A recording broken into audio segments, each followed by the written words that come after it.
You're live. And I'm back. Welcome to the Hey Comadre podcast recording and live stream. Now, I know I have some friends over here that are listening and watching on Instagram, as well as some friends over in TikTok land. And also, I just want to say, first of all, thank you to SDC Builds, who's always opening up their home, their offices, for sponsoring our location and making sure we have a nice, comfy couch to have the Hey Comadre podcast recording and live stream. And I have a comadre that just walked in who's going to join the fun. So come on in, Angelica. Woo! So super shout out to, and also Liliana. Liliana, I just want to say thank you, Liliana, for always being creative and coming up with this concept of like Radio Cristal years ago. And here we are celebrating, sharing, La Super Comadre Claudia Show, as well as Hey Comadre. Now, we have four comadres here for the Hey Comadre. And I have a comadre that just got off the plane. She flew in, like literally flew in. She got hair blowing everywhere. Right? So welcome. Get comfy. I was going to say, we should do this in pajamas and blankets one day. You look good today. What? Thank you, honey. Thank you. Oh my gosh. I was looking at myself. I'm like, I feel like I belong on Grease. And then we started singing.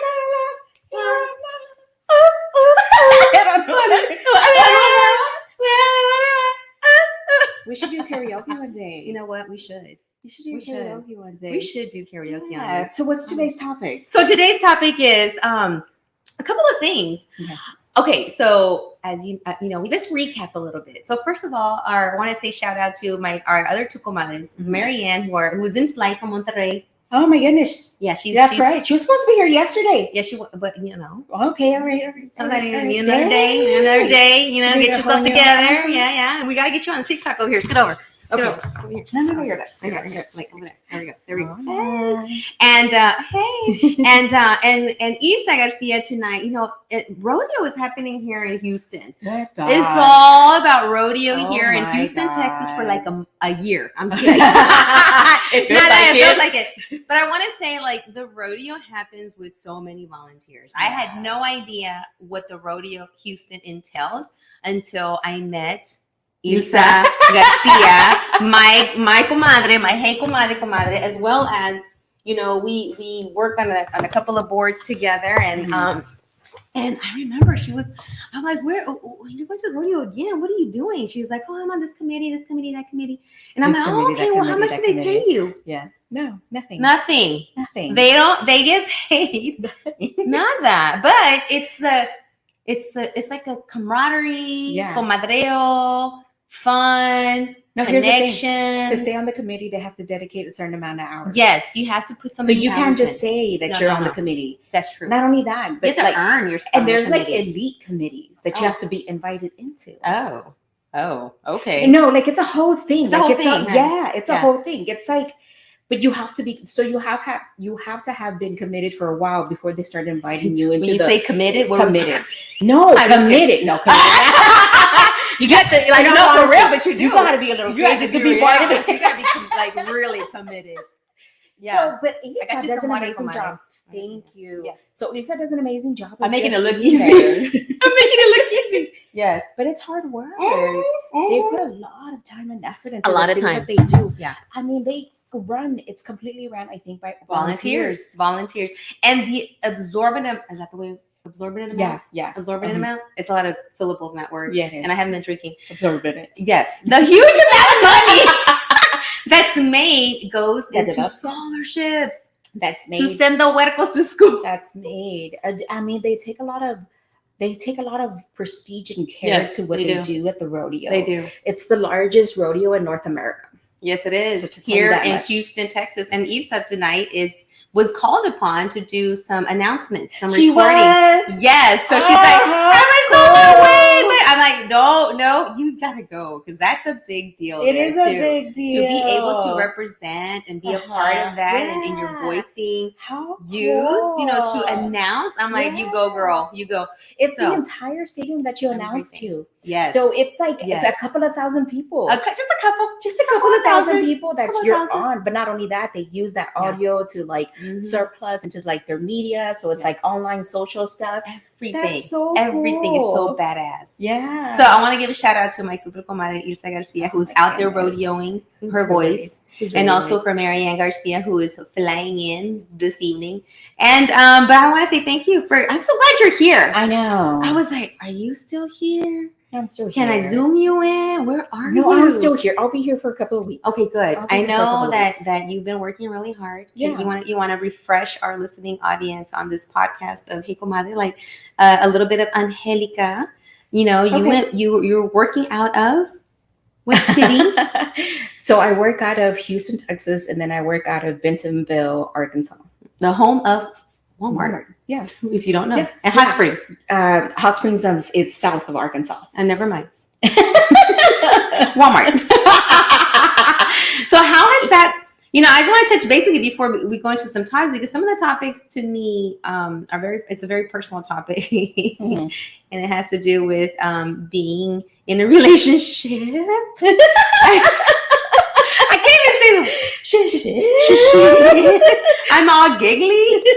But I wanted just touch base. How is it going out there? Because you're back and forth. Home base is here, but you also have work out there. So yeah. ¿Cómo es el ambiente allá? What is it like? How is the comadreo over there? It is different. It's different. The life is slow pace over there. Okay. And over there, I feel like you have to have a reason to like see people.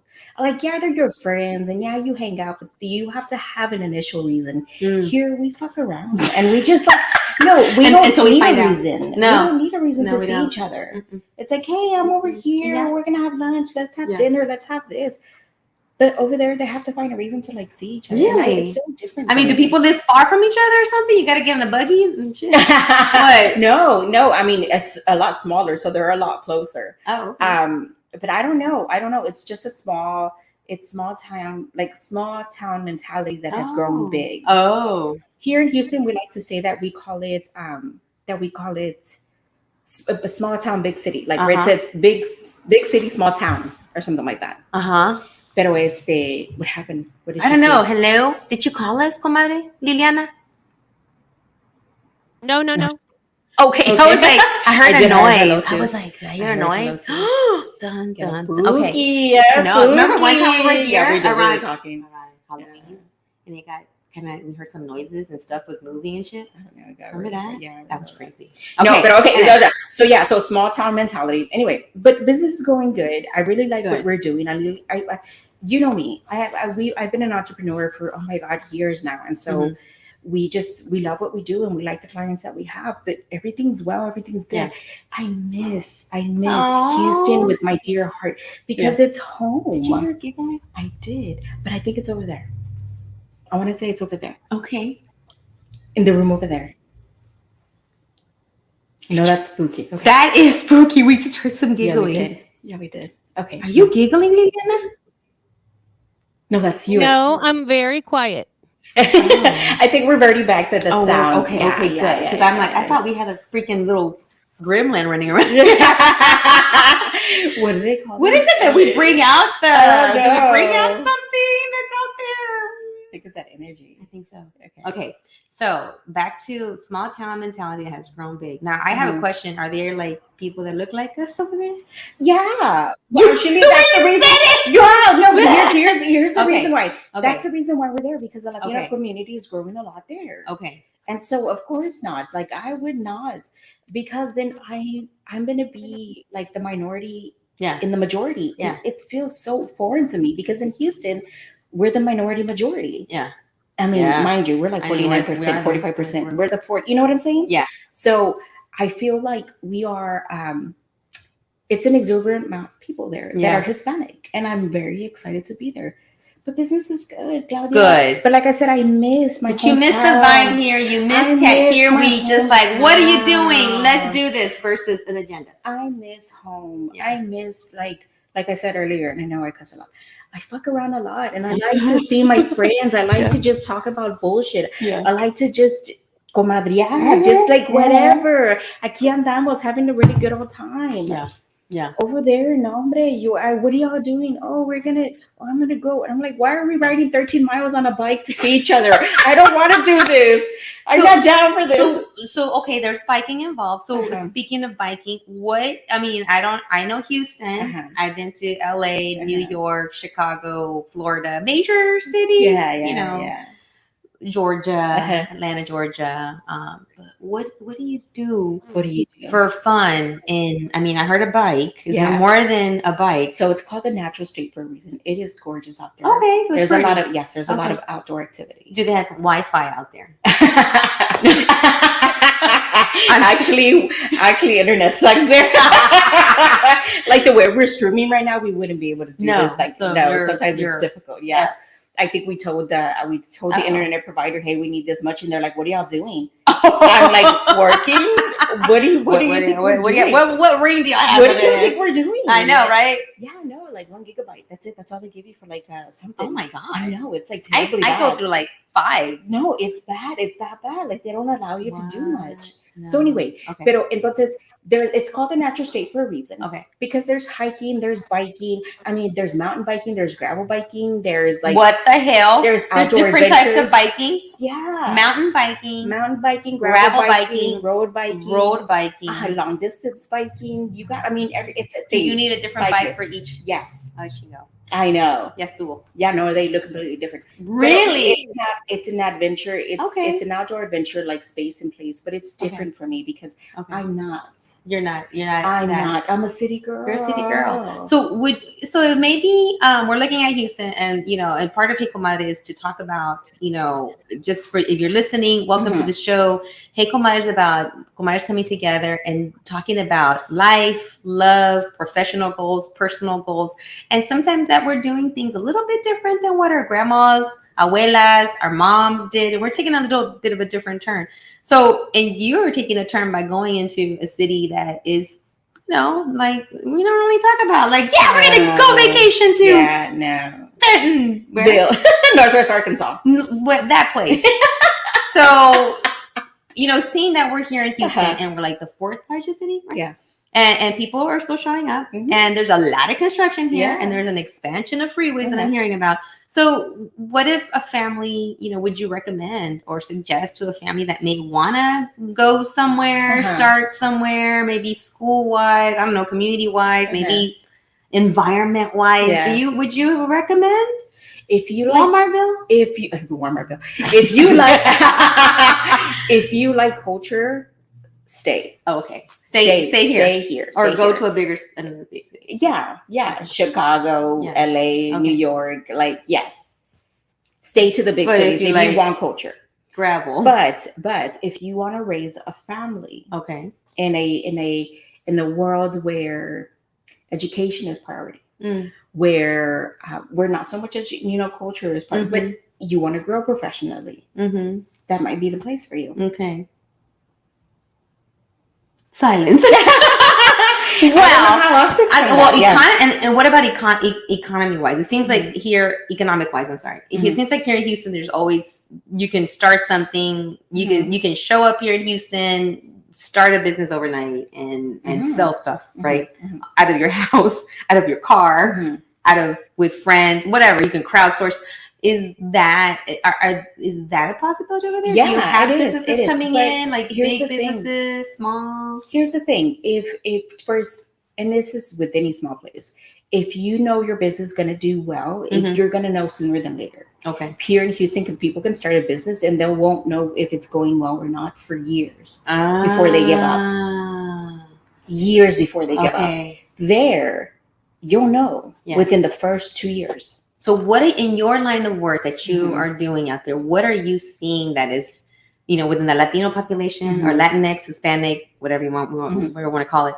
what are you seeing that you're, what are you doing? What are you connecting? What are you bringing? What are you seeing that's growing over there as far as like services and goods? Yeah. So one of the things that, for me, at least, because it's a growing community and they want to grow, I mean, it expanded within 200% within the last 10 years. What the hell? I know. You would That's never think. Rapid expansion. It is. Growth. It is Okay. immensely. Okay. So the University of Arkansas is like right in the area within Fayetteville, within Northwest Arkansas. Okay. So you got the university town, then you got the big corporations, and then you got everything in between. And then again, you got recreation, what people love to do. Everybody about, I want to say 80% of the people that I met there, they don't have ties to the area. They just moved into the area. Okay. So everybody's from the outside world. And that's one of the things that we're all missing, is that cultural aspect. But to answer your question, is there possibility to like do more there? Yeah. There is. Yeah. Okay. Yeah. But you'll know quick. If it's going to float yes. or sink. Yes. Speaking of floating and sinking, we're going to segue into... Awesome. We're going to go into the relationship piece, because I know that, we talked when the last time we left off with Las Comadres, Ilsa was still available.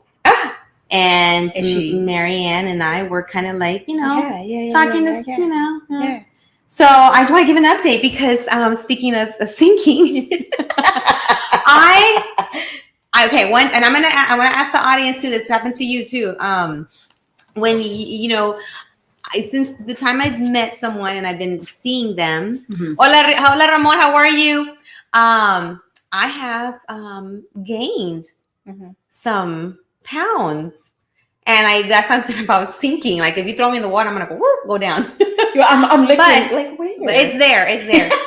It's on the scale, and it's in my clothes. Like, I'm surprised these pants went over my hips, but I'm fine. But I'm just, because I a while back, when I was into someone that was not healthy, I lost so much weight. And I remember a cousin, we were at a carne asada for someone's bautismo. I don't know. Someone got baptized. Someone had a communion. I don't know what.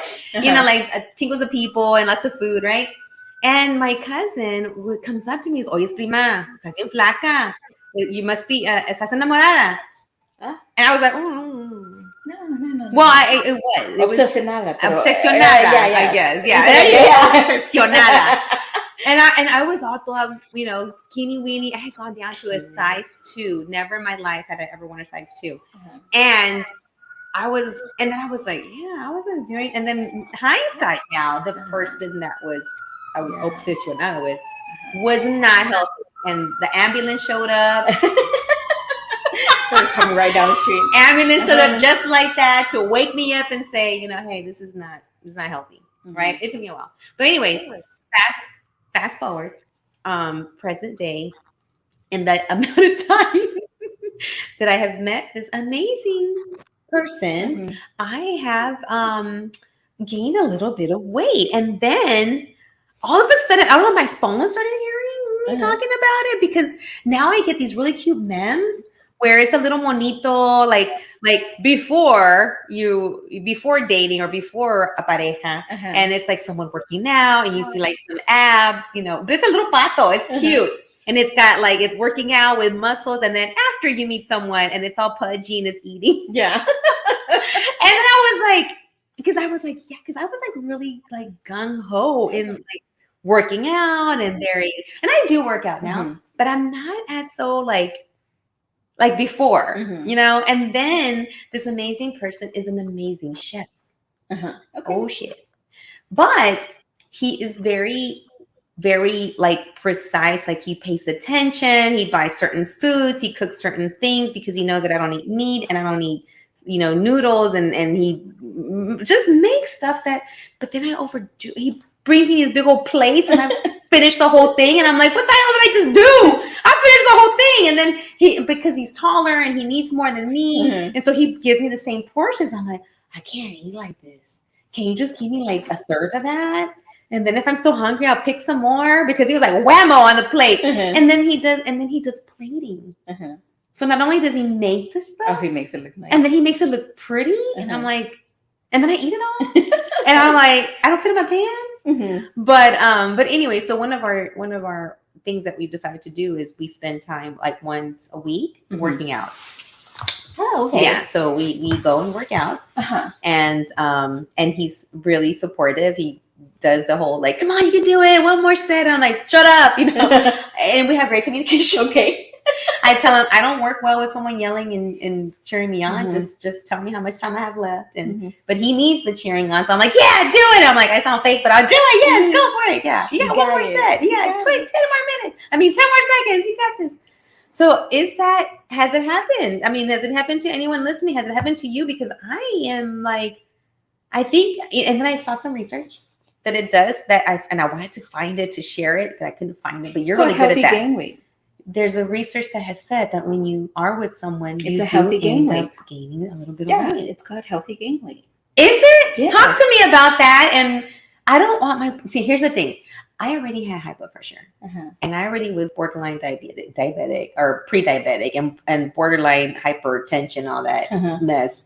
So I want to make sure it's still healthy because I don't want to like freaking like pass out on this guy. Like I'm like walking, and I'm like passing out, Well, where were you passing out from? Maybe working out too much. Okay. It is. I read an article that was called Healthy Gain Weight. That. I promise you. Healthy gain weight. We're going to look it up right now. When you're in a healthy relationship. When you're in a healthy, because the gain weight can be a subsequent of stress also. So it's not, it all varies on your environment and why you're gaining weight or why you're losing weight. Yeah. And it all depends if it is healthy gain weight. I think there was a research out there that I think 5 to 15 pounds is usually the weight that mine is at 10 right now. I'm at 5 to 15 pounds is about that. I don't want to go all the way to 15.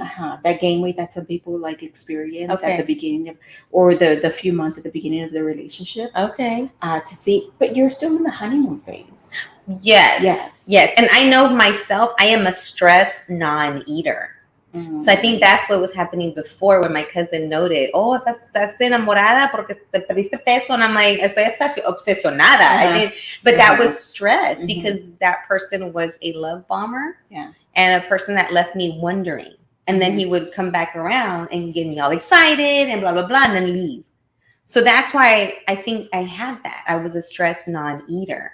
Now I'm all like, everything's great, Okay, one more glass of wine. Okay, I have another helping of your amazing food. Can you gain weight with wine?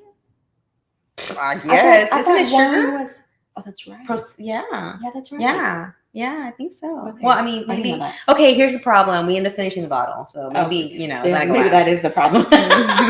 One glass of wine. Okay, Ramon said, try walking 30 minutes a day together. You get fitness and important relationship. Yes, Ramon, I love that idea. We actually, we work out and we go to a gym, and I tell him like these are the areas I want to. And honestly, I don't mind if it went to my butt. If it went to my boobs, but it goes to my fupa. Fupa.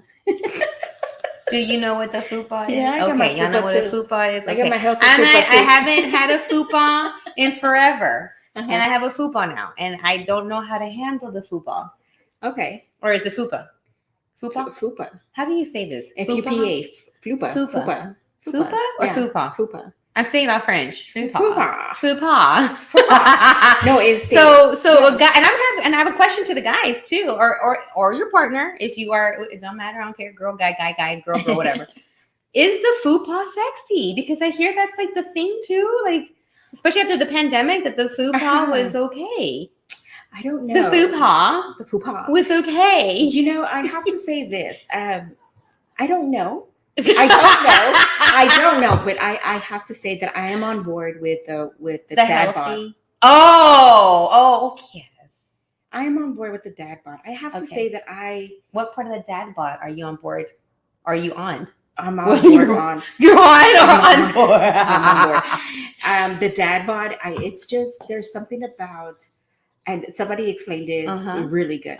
Look, I'm not into like the muscular, ripped, thing, chiseled, yeah. all Chiseled. like I was gonna say sizzled, but that's different. that too, because they're sizzling sometimes. Yeah. Maybe. Yeah, Depends. maybe.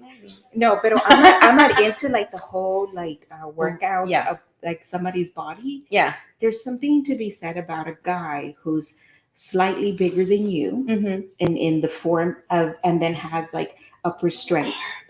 The arms. And who has upper strength? You know what I mean? Yeah. There's something about being able to just exist in themselves, and then some men carry it really well. Yeah. And then the confidence around it. Yeah. And that carries over really well. Yeah. Like you can tell, like I don't like the arrogance that comes with some men. Yes. With some men who they pretend to have light bodies. Yeah. And you know what also actually like not repulses me. What? I don't want to say repulses me, but what actually turns you off. Turns me off. What turns you off? When men take off their shirts. Where? Anywhere. Like what about the beach? I mean, if we're at the beach and that's different. You know what I'm saying? Okay, gotcha. Like that's different, right? Because I'm like, damn, I have to break up with him now because my comadre doesn't like that. No, no, but we were at the beach. That was different. And he even asked, that's expected. He's like, is it okay if I take off my shirt? Because my kids were there. Yeah. Yeah. And I'm like, no. He's like, okay, just want to make sure. Like he was very. The atmosphere calls for it. Okay. You know what I'm saying? It's not like he's just walking down the street into the store. Like if he's running in the neighborhood with the shirt off, I'm like. There's just something about that. I'm like, no, because it's such a turn off. Yeah, it's a turn off for you. Okay. It's such a turn off for me. I mean, if I'm like driving and I'm driving with my kids and taking them to school and I see something nice, I'm like, oh, nice. Okay. I mean, it's just like eye candy, I guess. Yeah, and for some minutes. I know I get that. It's the same thing. But you're right. You're talking about the psychology behind what could that mean. Like, no, not necessarily. Just the fact that I don't find it appealing. Okay. I don't find it appealing. Okay, so what about favorite body part of a male? What's your? Oh my God, their legs. Is it the legs for you? Yes. Okay. Why? I don't know. Just the strength of a nice like leg. Like if you can tell when they're like wearing shorts. Ooh. Like if they have like bigger like upper legs and stuff. Have you ever seen? It's the same thing with men too. Like you see some women who have like chicken legs, and then you men have the same thing. And I'm like. No, if you carry me, we're both gonna fight. No, I'm gonna break a bone. No, absolutely. Yeah, for me, it's arms. Mm-hmm. The forearm up to the shoulder, and then there's like this little line on the hip. Between their bone and right above, there's like this little indentation on both. Divot, I don't know about why. But it's that and the arms.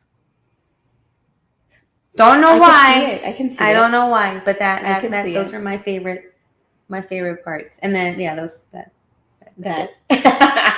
It just honestly for me it's the legs and then intimate places that people can't see, like the back of their neck, the nape of their neck. Like you have to have like a nice clean like the way they take care of themselves, like if it's nice and done well, and you know what I'm saying. If they they're taking care of like I love a guy who smells really good. Oh yeah. Yeah, except for when they wear that really nasty cologne that a lot of men try to wear. Which one? The Axe? No. Which one is it? That Savage. The Dior, what is it? Dior? Something stupid. Man, it's Bouton Cologne. That's what Bouton Cologne. That's what I call it. She said. I did. I'm sorry. I shouldn't have said that word, but it's like, I just want to give you I should have done a discretionary, but we didn't because Marianne's not here. But the Hey Comadre Show is not for kids, so hopefully your kids are asleep. But yeah, I read somewhere in a meme that if you go on a date and this guy smells like this, you need to run. Oh, really? Because that is player cologne. Oh, Savage is what they call it. Savage. Savage Supposed to be separate. I think it was like Dior. It's Dior. I've never smelled it, so I don't know. Not that we're plugging in for Dior because I'm not. And it's true. The persons that I've known to wear that. Oh, really? They match what the men said about that. Holy shit. And if they show up smelling with that cologne, it's a Pouton cologne. Pouton. I'm going to give it a little flair. Pouton cologne. You need to run from that. And And so when I first went into the bathroom of my current pretendiente relationship. I don't know if y'all do this, but I went through his shit? hell fucking yeah. I mean, sorry. Hell yeah. I opened up medicine cabinets. He's probably listening. And I opened up drawers. I'm like, okay, all right. Seems normal. Okay, maybe he hid all his What stuff. cologne does he wear? Because he had one of those in there. I know. He did, but he never wore it. ¿Lo tiraste? Not yet. Okay. Shh. Okay. But and then he had one that he would wear that was called that Tom Ford. It's a fucking fabulous. Mm-hmm. That one Mm-hmm. that smells really good. Mm-hmm. And I remember he wore that once. I'm like, okay, that's normal. Okay, it's a normal. He's not wearing the Pitan cologne. And then one time when I went in there, and I was like, oh my god, you and I had to confront him once, and I'm like, what about this? When you wear this, this means this. And I told him. He's like, really? I'm like, yeah. So, yeah, I'm sorry. I think it's over. I think we're going to have to end it here. We're going to end it here. He's just trying to smell good. I know he's just trying to smell good, but he's trying to smell different kind of. Yeah, no. Yeah. Mm-hmm. And this is any man that smells good. Like, I love men. Yeah. I like the clean, you just took a shower smell. Like the what is it called? The fresh, the green, the Irish scents. Irish scents. Irish Springs. Irish scents. Irish Springs. That's nice. That's like a nice, fresh smell. But that's expected. Yeah. I like men who put effort. I like men who put effort. Yes. I like men who smell nice. Look, you can look. I mean, I'm not saying you got to put on a suit. You got to do this. You got to do that.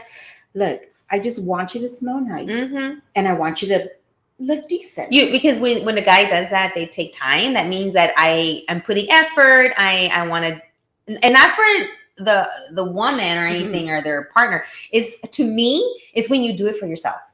Like that's a big turn on for me. When you take care of you take care of what you need and what what makes you feel good, smell good, do good. That's what I'm telling you. That is a big turn on. That's a dad bod. That's what I'm telling you. But when I think of dad bod, I think of the pancita. Is that what you're talking about too? No, I just when they're overall just like, okay, look, there's a difference between the dad bod and the bod.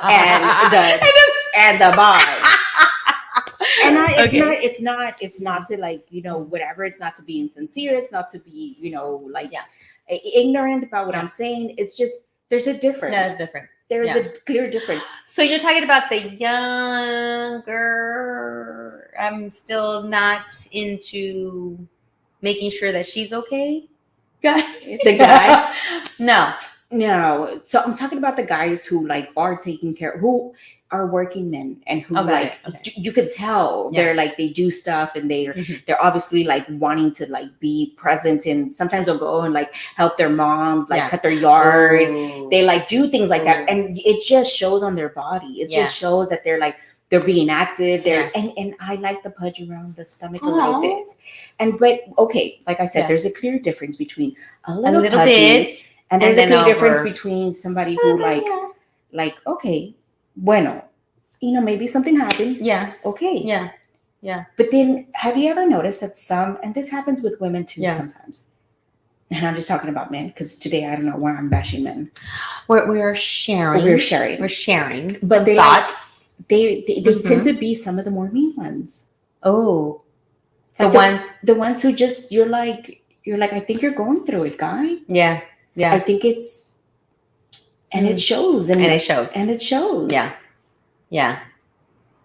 Man. Okay. When you go on let's go back to a time when you were first dating. Or did you ever like show up somewhere and they were not meeting certain things on that first moment, and you're like, didn't even continue? You're like, I'm out. Or okay, you walked out before they even approached you. Like you knew that was them coming, and you. I still have favorable relationships that are platonic relationships with men. Okay, so I do business again. I'm an entrepreneur, and I meet men all the time. In my business, I do. Yeah. So I'm always interacting with them on different levels, and I still sometimes they depict themselves by the way they are, the way they carry themselves, the way they present themselves, the way they dress, the way they're sometimes even physical. And again, So it is what it is. Some men who tend to be, they look like fathers, tend to be the nicer ones. And some men that you can't tell whether you're married or have a kid or you work out and you work out. I mean, there is an arrogance that they bring with them. Yeah. And the same thing when there's an in between, and there are the extremes. The extremes. Yeah. And those are the extremes that sometimes even when business, it's hard to like manage. Wow. It's hard to like deal with. I was going to ask you, how does that creep into the work, into like, do I want that account? Do I not want that account? Do I need to deal with that? It depends on the way they carry themselves. Yeah. I'd rather do business with people I like. Yeah. So if you were going to sit there at a table and you're going to be like, I mean, the arrogance comes off. I mean, some of them are dumb as rocks and you're like, oh, you're just a pretty face. Like, my God, like I can't. How did you get this far, dude? Because they're a pretty face. Because they're a pretty face. Yeah. They're a pretty face. And then some of them are just like, I don't know, they're overcompensating and they're just jerks. And you're like, fuck, man, I don't even want to do business with you. I don't care how much money you throw at me. I'd rather not. I'd rather miss out on it. Now, let you touch on something that actually has touched something in me. You said, I want to work with people that I like. Yeah. You reminded me of something in the classroom. I used to be in the classroom many, many years. And I remember hearing that. And a lot of teachers were like, I don't believe in that. Like, you know, they would tell us, hey, the kids need to like you, to learn from you. Yeah. Like, you need to have a relationship. And I remember there was a 50% right there. 50% of the teachers would be like, I don't need anyone to like me. I'm just here to teach a subject and that's it. And then the other percentage was like, no, yeah, we need to have a relationship. They need to feel that they're loved and they're accepted in life. What about when you're adults? And that's where you touched on, because I know if you're in an organization and you're like showing up, like, let's do this. And all of a sudden you come across someone where you're like, ooh, what happened? And I'm a people pleaser. That's the thing. The problem with me though, is like, I want to win you over, but at the same time, no, I'm here to do a mission. Let's just get it done. And do you need to like everyone? Do they need to like you? Or could you like just be like, we're here, we're gonna get this done, or is it a different type? Like, absolutely. There's times that some people. I mean, there's times in my business that I've done like business with people that I can't gauge at all, and I'm like, that's fine. We're not spending a lot of time together. That's okay. Yeah. That's perfect. As long as you're amicable with me and I'm amicable with you and we get the project done and this moves forward, that's fine. Yeah. But if I have to deal with your arrogance, if I have to deal with like your nonchalantness, your like overly whatever, like if we're walking on a table and you're talking about some woman and I'm like, I'm not your friend, we're talking about business. Yeah. Or if we are or if we're trying to do business and you're trying to like be a creep, you're trying to be like, I'm like, yeah, because I work in that world too, where you meet a lot of people, and you know, and we introduce people to other people, and we have to be very careful. Like Isa and I and Marianne, and you too. Like sometimes our overly connection or approach or friendliness, it's because we want you to succeed. We want you to meet other people that are going to help you in your business and whatever. But then sometimes that gets a little distorted, or it might be taken a different way. So especially by sometimes by the male counterparts. By the male counterparts and sometimes some women. Yeah, it happens. And that's okay. But so it's like you gotta keep it professional. So how do you keep it professional if you feel that something comes, like you're feeling that vibe? What do you do? What do you say? How do you handle that? In business form, I have to tell you this. Because I like to do business with people that I like. I like to do business with people who understand what we're like, what the methods are of what we need to achieve. One, that's first and overall. Two, I don't mind like messing around, because that's when you get in an intimate place with somebody. Again, very platonic. When you get in an intimate place with somebody, you get to understand like their vulnerabilities. You get to understand how they manage themselves. You get to understand how they work, how they do things. When is the best time to contact them? How is the best way to contact them? Can I text them? If I ask a question, will they respond? All of this takes into play. If I can't break that barrier, my job is going to be difficult. Not only that, we're not going to excel or even succeed in whatever the goal is. That is difficult. So do you manage it? Yes, absolutely. You work through it. You get it done. And sometimes it's messy as hell. So it's okay. You learn. Yeah. You learn. Yeah. You move on. You make sure you don't do business with them again.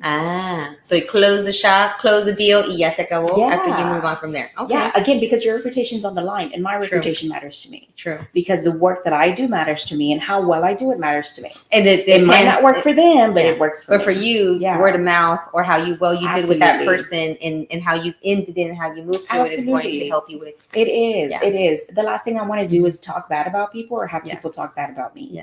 And you learn in the business. Again, we're completely reliant 100% on our income. Yeah. What we make, how we do. We don't get a paycheck. We get contracts. Yeah. So how we manage and the way we're seen matters a lot to us. Yeah. The way our people are seen, the way our the way our employees are seen, the way we're like coming off, the way they're like executing conversations, what they're asking for.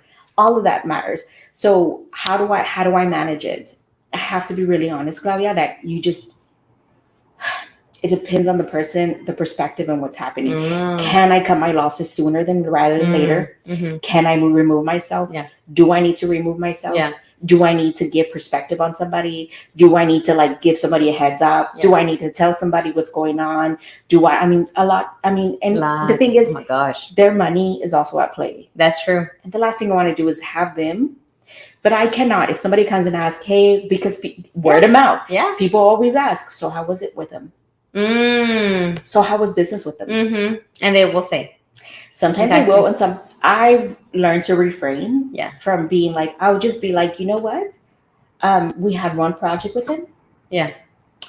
And I'm going to be honest, I wouldn't move forward with them on another.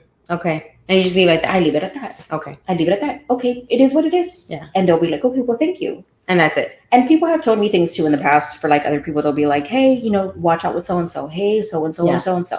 And of course, everybody deserves one opportunity at least. Yeah. You know what I mean? Yeah, true. And then I did that, and I came back and I was like, thank you for telling me that. Actually, that kind of helped me not feel bad about what I was experiencing with them. Because I was like, yeah, dude. There's a lot to think of. I mean, dude, that's a lot. But you're in it. You're in it a little bit now. I am in it a little bit now. Yeah. And I'm super excited about this organization that I'm a part of because we're growing it, and it's all women. So we're all like, but even then working with a lot of women, it's tough. It's a little tough. And I come with a certain energy in a certain way. And then there was a moment where I actually minimized myself. Because I felt like I was being met with a force and a vibe that was like, ¿Y tú qué te crees? That ¿Y tú qué te crees vibe. ¿Tú qué te crees? And then I was getting a little bit of pushback, which is fine. I don't mind pushback, but something in me, it wasn't that person.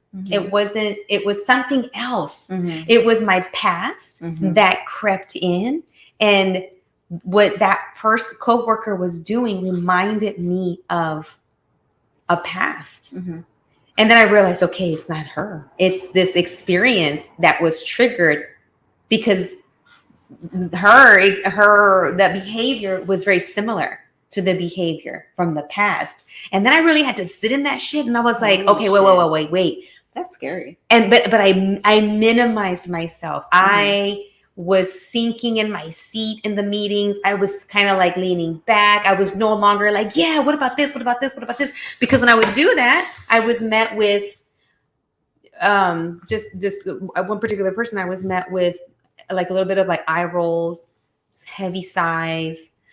And I am very into reading body language. I'm very into reading the room and feelings and vibes. And that right there was like, I started sinking and sitting lower. It was to the point where at some point I wasn't even wearing my flower.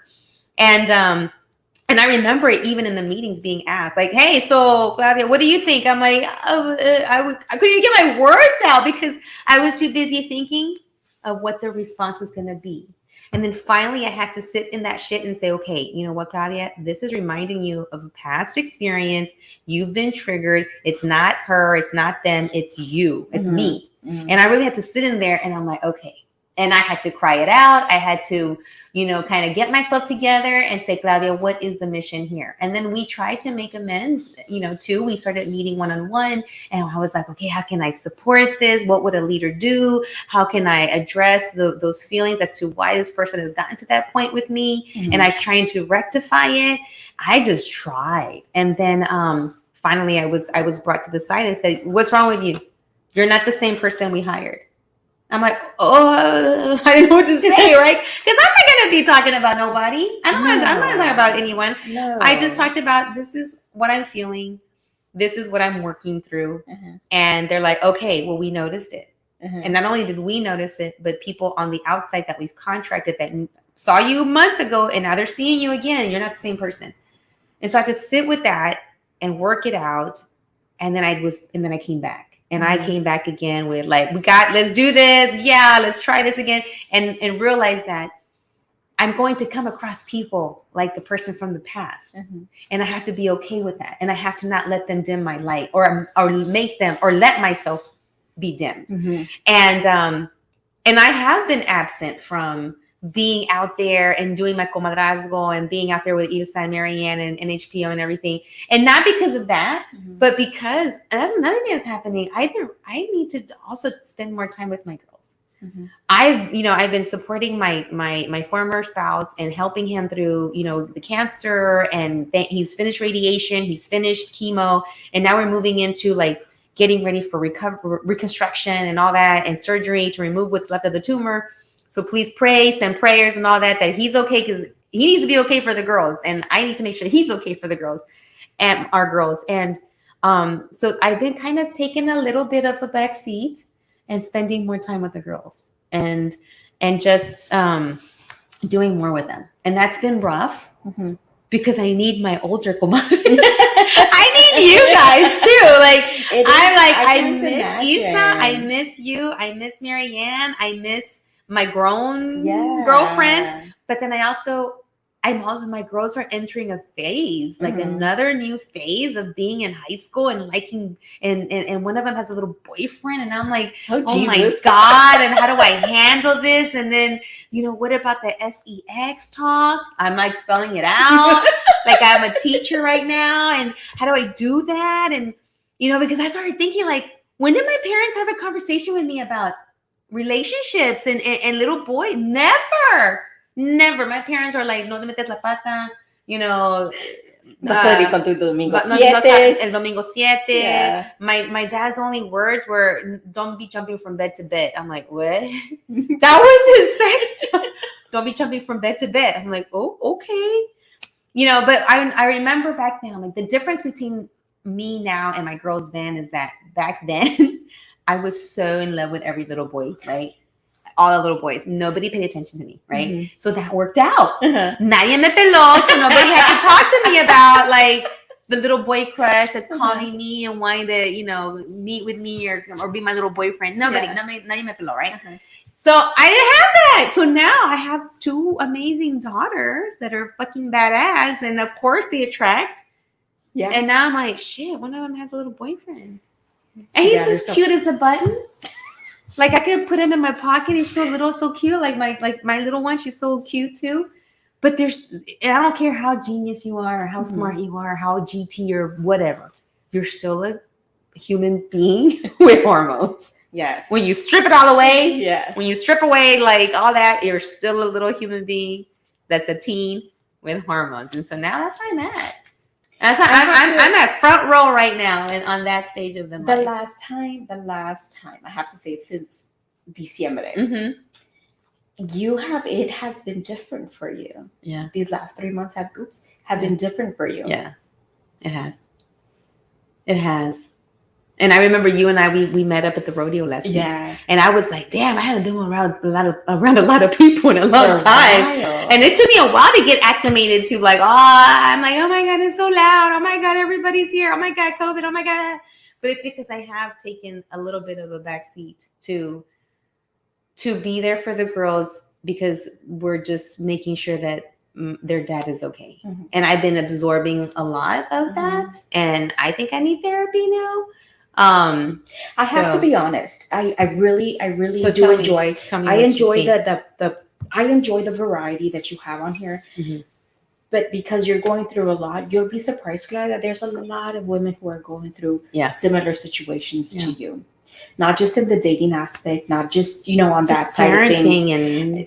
But as a woman who's reaching that age of middle age, who's going through all sorts of changes. Your parents are getting older, your kids are getting older, your career changes, the life changes that happen, you're turning into a different person. Mm-hmm.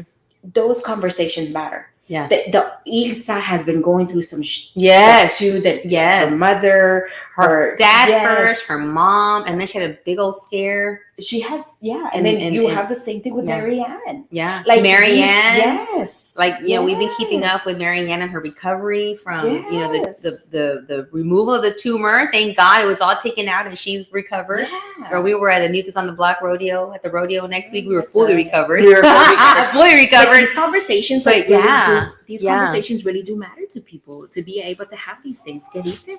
Okay, dice Javier Espinosa. On my part, my mama was always open with me, and I am open a book directly with 3 baby girls. Oh, thank you, Javier. That's amazing. Yes, gotta run. Daddy date night. God bless you. Oh, thank you, Javier. Yes, have that daddy date night. Thank you for reminding me because But these conversations, they're super important. It made me yesterday, as my youngest Pilar and I went to go meet up my pretendiente at Hong Kong. We market. On Beller. Yes, and and then we were just driving, and I said, and it was a great opportunity for me to connect with Pilar, my youngest, because she's the one with the boyfriend, and I gotta make sure she's okay.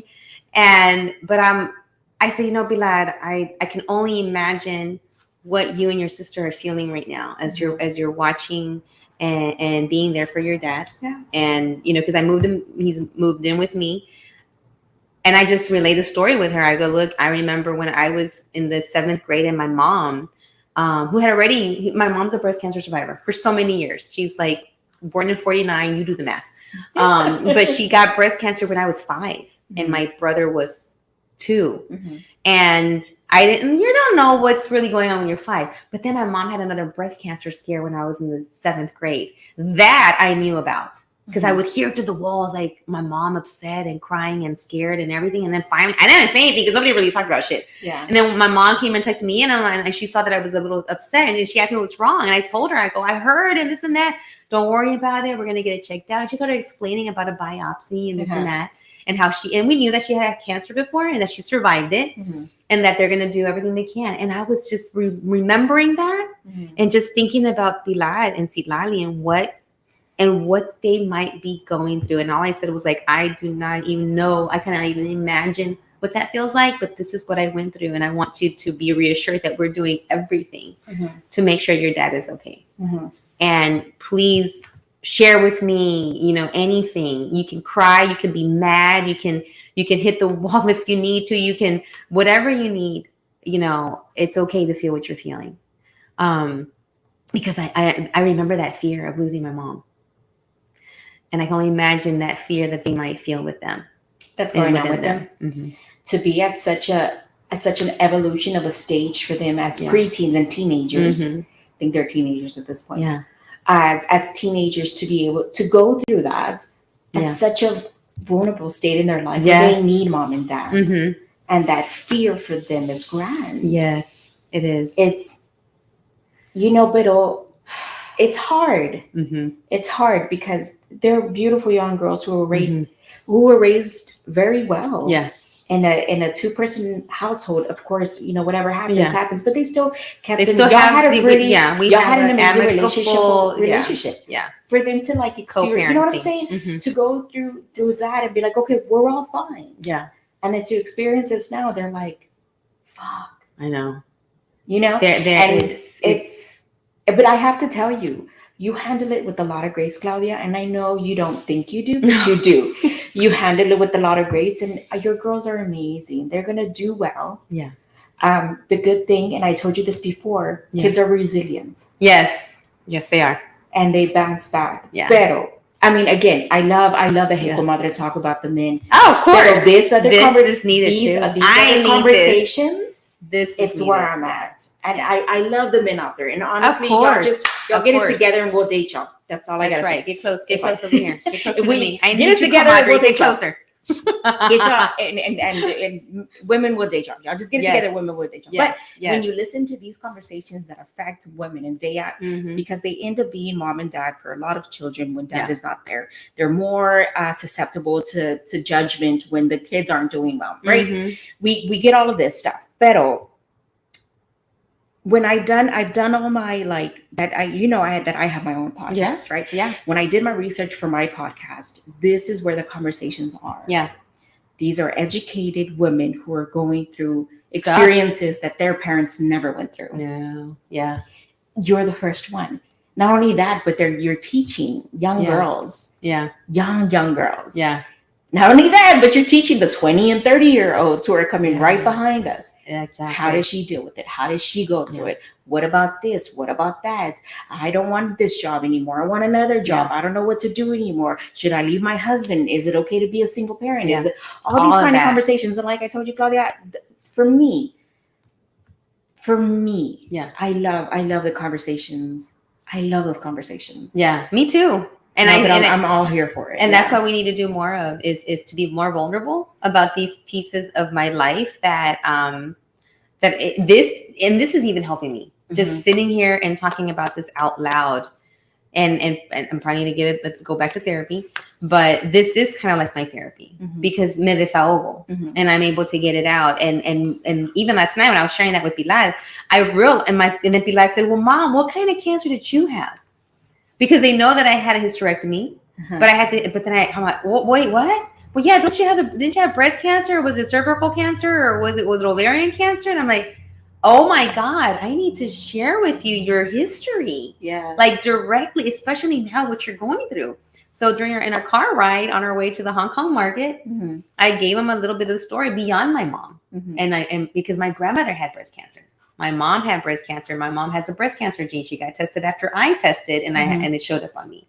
And so then I share with Pilar, the doctor told me that now we're going to keep an eye out on you. So you're going to be tested probably in your late teens. And then you'll start getting your mammograms probably in your early to mid 20s is when you will start getting mammograms. But until then, we'll show you how you do your booby check. We talk about self-check booby check. She's like, Mom, I got to touch my boobies. I'm like, yes, you're going to have to touch yourself once a month and then check to see if you feel anything. Yeah. But we'll take you to the doctor so they can show you how to do it. And I'm like, oh shit, I'm so behind on this stuff. And she goes, yeah, Mom, when I was at the dentist the other day, they were asking me about my health history and I didn't know what to write. I didn't even know who my orthodontist was. I'm like, damn, okay, now I'm thinking I have to make sure I have all your information down. Your doctors, your medical history, about me, about your parents, about your grandparents, because that's going to help you take hold of your health and moving forward. Yeah. At some point here on the live, maybe we can do our own health. Yes, we'll put on those suits, and then we'll start checking ourselves to do the booby check, do the booby check, do our own booby checks to see. You know what I'm saying? No, but honestly, in all sincerity, my mom she had cancer in her uterus. Oh my gosh! Right after she had me, so she had to have Marianne. her thing. Like Marianne, but right after me. Oh Jesus! So I mean, it's a whole thing. Right after you. Right after me. Oh, that's the only reason they got it because she gave birth to me and they seen it. And they saw the tumor. Jesus. All right, ladies. Well, this is a lot of stuff. It's a lot. It's a lot of information. We need to come back back and revisit this. We need to have real conversations. Yep. These men can come along too. Yes. We need it because we need each other. Yeah. We need each other. Why did we start talking about health? Your 5 pounds that you gained. Yeah. So healthy gain weight. We started talking about that. I started talking about my triggers. Like, why did I feel this about my coworker? And it was really about me, not about them. Oh, Jesus. We went through a lot. Yeah, we sure did. We went all over the place. So thank you for joining us on Hey Comadre with my comadre, Angelica Cázares, who is between here and Walmart. Northwest Arkansas. Walmartville. But I'm so glad that you're in town because I really love every relationship I have with my comadres is a different and unique relationship, and you bring out certain things in me. Yeah. And I love having these conversations with you. So we need to have them more about health, about love, about life, professional work, because it all goes hand in hand. Oh, kids, throw that in there too. We need to. I'm gonna drag all of y'all into that place. I mean, I love it. Drag me. You know what? I love having these conversations about the men that y'all are dating and listening, because I live vicariously through you guys. I'm like, and I'm like, oh my God, really? And then what happened? Oh my God. And whatever, all of that stuff happens, right? Pero then nos poníamos bien cursi. We'll sit there and we'll start talking about life lessons and all kinds of other stuff. And I'm like, these are the fucking conversations. These are the jewels. Yeah, these are the comadre talks. These are the comadre talks. Yeah. All right. So thank you for joining us on the live stream and the podcast recording of Hey Comadre. So thank you, STC Bills, for always opening your doors and your offices, and Tony Garcia and Familia. Thank you for hosting us always and making sure that we have a home and a couch to get comfy on. Yeah. All right. So join us next time, 2 weeks from now. We're going to come back and we're going to continue talking about life, kids, family, everything. All of it. Because, it's all about connecting with comadres and saying, hey, ¿cómo estás tú? Are you good? Yeah, no estás sola, amiga. No estás sola. No estás sola, comadre. Aquí estamos todas. All right. Until the next time. Adios. Bye.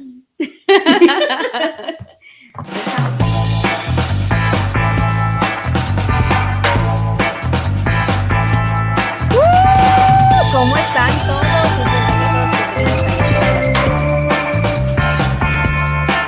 Bienvenidos al mundo en pantalla. Bienvenidos a todos